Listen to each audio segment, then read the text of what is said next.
My child, put it down. Just for right now. Put down the weight you've been carrying. Put down the responsibility of holding everyone else together. Put down the role you have been playing. The strong one. The stable one.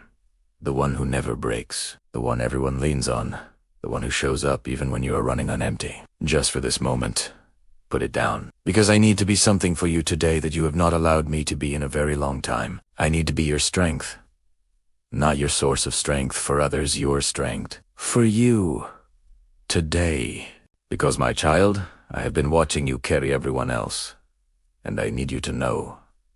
It is your turn now. Stay with. Because what I am about to speak into your life today is going to give you permission to do something you have been desperately needing but have been too afraid to allow yourself. Rest. Real rest. Soul rest. The kind that only I can give. My child, let me describe you to yourself. Because I think you have forgotten who you actually are.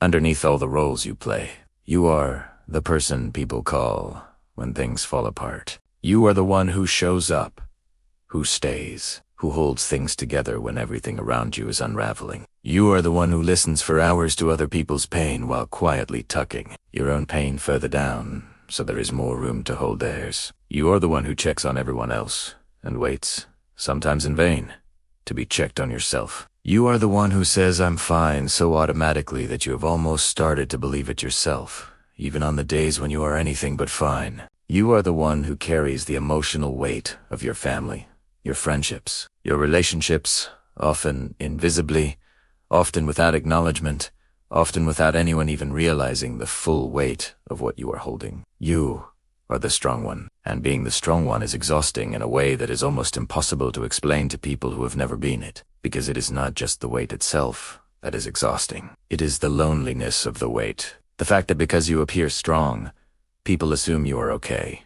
The fact that because you keep showing up, people assume you don't need anyone to show up for you. The fact that because you are reliable, people forget to ask if you are all right. The fact that because you hold everything together so seamlessly, the people around you don't see the seams. The places where you are barely holding. The places where the thread is pulled thin. The places where one more thing might be all it takes. I see those places, my child.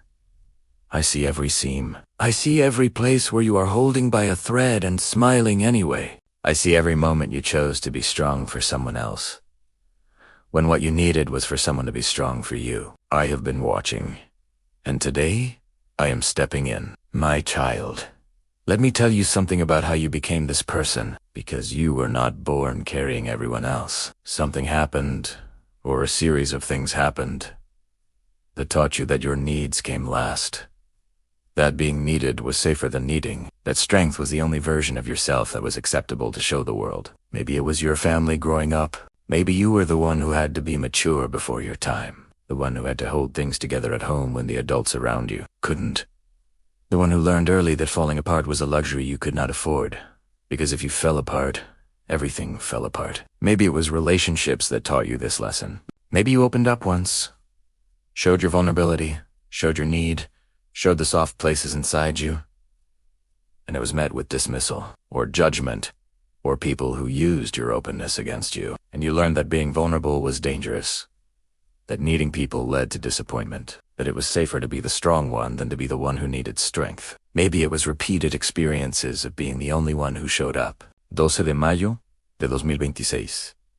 Las 3:48 de la tarde. Of being let down by people you counted on, of reaching out and finding no one there, of learning through painful repetition that you could not rely on others the way others relied on you. And so, you stopped trying.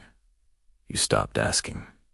You stopped expecting, and you became entirely self-sufficient, not because you wanted to, but because you had to. Whatever the path that led you here, I want you to know something. The strength you developed was real. The capability you built was genuine. The resilience you forged in those hard seasons is a genuine gift. But my child's strength was never meant to be a wall. It was meant to be a foundation that you stand on, not a fortress that you hide inside. The strength I placed in you was never meant to replace your ability to receive. It was meant to complement it. You were built to be strong and to be held, powerful and vulnerable, a giver and a receiver. Both. simultaneously. And somewhere along the way, the balance broke. The giving took over, the receiving shut down. And now you are pouring from a cup that has not been filled in a very long time. And I am here today to fill it. Type I need this. If you have been the strong one for so long, you forgot what it feels like to let someone be strong for you. My child, I need to speak honestly to you about something, because I love you too much to only tell you the comfortable things. Your strength, the way you have been using it, has cost you something significant. It has cost you the ability to receive, and the inability to receive is not a small thing, because life is not only about giving. It is about the sacred exchange between giving and receiving, the rhythm that keeps the soul healthy and the spirit full. When you only give, when you pour and pour and pour without ever allowing yourself to be poured into. Something happens to you over time. You begin to lose access to your own emotions, because emotions require space, and you have given all your space to everyone else's emotions. So yours get pushed down, compressed, tucked away until they are so buried you can barely feel them anymore. You begin to lose your sense of self, because your identity has become so wrapped up in what you do for others. In being needed, in being reliable, in being the strong one, that you have lost touch with who you are when you are not performing that role. You begin to lose your joy, not dramatically, not all at once, but slowly, quietly, in the way that a fire loses heat when it is not fed. The warmth starts to fade. The lightness starts to dim. The genuine delight in life that used to come easily starts to require more and more effort to access. You begin to lose your connection to me, because connection requires stillness. It requires openness. It requires the kind of vulnerability that says, I cannot do this alone and I need you. But when you have trained yourself to never need anyone, that prayer becomes almost impossible to pray authentically. And so the distance grows, not because I moved, but because the posture of self-sufficiency makes it hard to receive even from me. My child, I am not saying these things to condemn you. I am saying them because I want you to understand what is at stake. And because I want you to give yourself permission, real, deep, settled permission, to receive today from me. Starting now. My child, let me tell you specifically what I want to pour into you today, because I am not coming to you with vague comfort. I'm coming with specific things that your specific exhaustion needs. First, I want to give you rest. Not sleep, not vacation, not a break from your responsibilities. Soul rest. The kind of rest that happens when you stop carrying something you were never designed to carry alone. The kind of rest that comes when you finally, truly transfer the weight from your shoulders to mine. I am strong enough to carry what you have been carrying. I was always strong enough. You never had to hold all of it alone. 1-205-202-615-48. But you have been holding it alone because somewhere you stopped trusting that I would hold it if you let go. Today I am asking you to let go, not of your responsibilities, not of the people you love, but of the weight of outcome, of the pressure of holding everything together, of the crushing responsibility of being everyone's everything. Let me carry that. Right now, give it to me and feel, even just slightly, the shift in your shoulders when something that heavy is lifted. Second, I want to give you permission. Permission to not be okay. Permission to need things. Permission to have limits. Permission to say, not today. I don't have it today.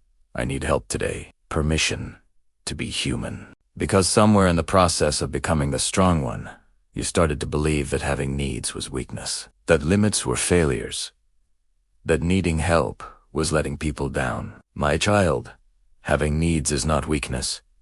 It is humanity, and I created your humanity on purpose. I did not design you to be self-sufficient. I designed you to need me, community, rest, help, support. Your needs are not a design flaw. They are the design. Third, I want to give you the experience of being seen. Truly, deeply, completely seen. Not for what you do. Not for how reliably you show up. Not for what you carry or provide or produce. Seen for who you are. The real you. The tired you. The the quietly aching you, the you that lies awake wondering if anyone would notice if you stopped being so strong. I see that you. I have always seen that you. And I want you to feel seen today, not as the strong one, but as my beloved child who is tired and deserves to be held. Type hold me, Lord, if you need God to be strong for you today. My child, I want to speak directly into the belief that has kept you locked in the role of the strong one for so long. The belief that needing is weakness. I want to dismantle that belief today.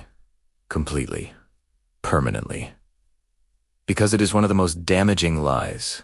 The enemy is planted in the hearts of some of my most faithful children, and it is doing enormous damage to you.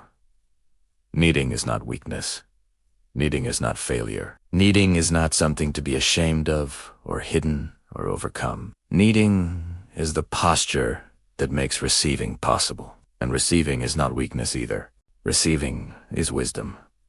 Receiving is trust. Receiving is the act of acknowledging that you are not alone in this world, that you are not designed to be alone in this world, and that accepting help, accepting love, accepting support, accepting rest is not a defeat, but a homecoming. The strongest people I have ever worked through the ones who have carried the most, endured the most, accomplished the most in my name.